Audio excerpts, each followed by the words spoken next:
తప్ప ఈ safety norms కానీ ఇవన్నీ ఈ మనకి director of factories, labour, fire department, అలాగే కేంద్ర ప్రభుత్వ ఆధ్వర్యంలో ఉండే petrol and explosive safety organisation పర్యవేక్షిస్తాయి.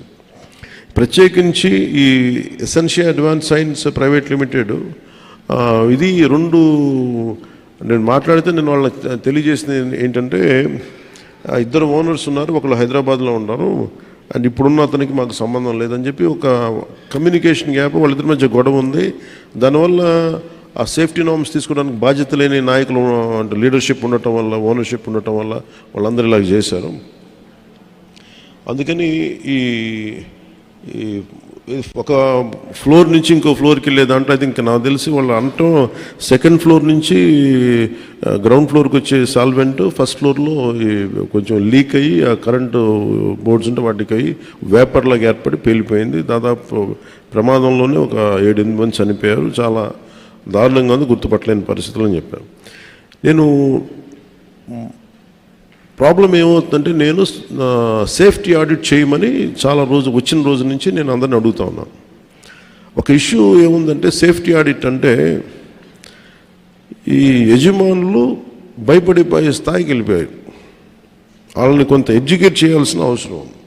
ఇప్పుడు ఎనీ టైం సేఫ్టీ ఆడిట్ అనగానే మా పరిశ్రమలు మూసేస్తారా, లేదంటే ఏం జరుగుతాయి, ఎలాంటి రిపోర్ట్స్ ఉంటాయంటే there are lot of gaps in safety ఇష్యూస్లో చాలా గ్యాప్స్ ఉన్నాయి. సో అందుకని నేనేం చెప్పానంటే, ఇండిపెండెంట్గా పిలవండి. నేను ఆల్రెడీ ఒక రౌండ్ ఆఫ్ మీటింగ్స్ నేను పారిశ్రామికవేత్తలతో చేశాను, ఎస్పెషల్లీ వైజాగ్ ఏరియాలో.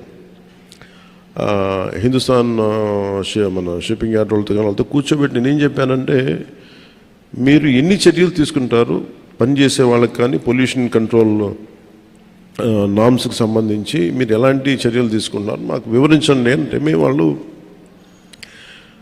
గతంలో కంటే ఇప్పుడు బాగా చేస్తూ ఉంటాను కానీ they are not to the satisfactory level.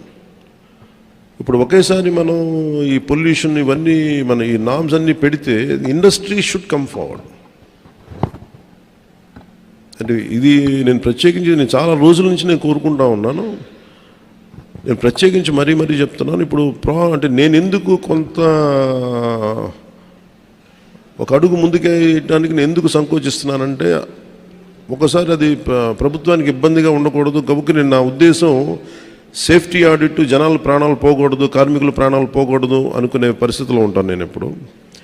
అలాంటిది మళ్ళీ ఇది ఇలాంటి సేఫ్టీ ఆడిట్ చేస్తే ఉన్న పరిశ్రమలు వెళ్ళిపోతాయి అని చెప్పి ఒక వదంతి ఉంది. అది కొంచెం మాట్లాడతారు నాతోటి, మీరు ఇలా చేస్తే పరిశ్రమలు వెళ్ళిపోతాయి, పరిశ్రమలకి అనుకూలమైన వాతావరణం ఉండదు అంటే. నా ఉద్దేశం ఏంటంటే, అది కనీస భద్రత అనేది పరిశ్రమలు ఇవ్వాల్సింది కదా. నేను పరిశ్రమల్లో ఇంక్లూడింగ్ ఆక్వా వాళ్ళకు కూడా చెప్పాను. సో గ్రేట్, చాలా సంపాదన ఉంది, రాష్ట్రానికి ఆదాయం ఉంది, మనకి పరిశ్రమల వల్ల చాలా సంపాదన ఉంది. కానీ ప్రయారిటీ ఎవరైతే పని చేస్తారో వాళ్ళకి ప్రాణరక్షణ కూడా చాలా అవసరం కదా. ఆ నామ్స్ ఏంటి ఒకసారి మాట్లాడదామని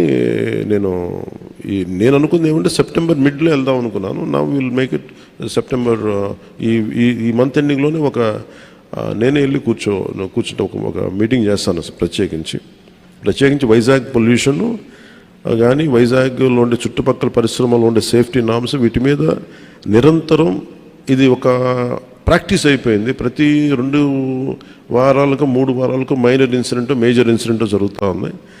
వీటికి ఇంకా అది మినిమైజ్ చేయాలి, అసలు కంప్లీట్గా ఎలిమినేట్ చేసే పరిస్థితికి రావాలంటే ఏం చేయాలని ఒక కలెక్టివ్ అక్కడ ఉన్న పారిశ్రామికవేత్తల ద్వారా, ముఖ్యంగా కెమికల్ ఇండస్ట్రీస్ లేదంటే ఫార్మాస్యూటికల్స్ వాళ్ళతోటి కూర్చోవాలి.